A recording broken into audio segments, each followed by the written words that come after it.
Hey everybody, what's up? In this video, I'll walk you through the steps on how can you install Linux App Store on Chromebook.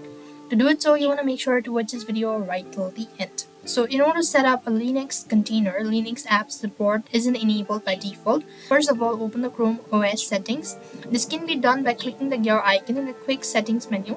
There will also be a settings app in the container, so you just want to make sure to click on the turn on button at the right of the page. Now in the settings app, scroll down until you see the option for Linux app. Click the turn on button. If you don't see the menu option, your device isn't supported yet. The last step is to click install on a pop-up window. The setup process could be wild depending on the internet connection.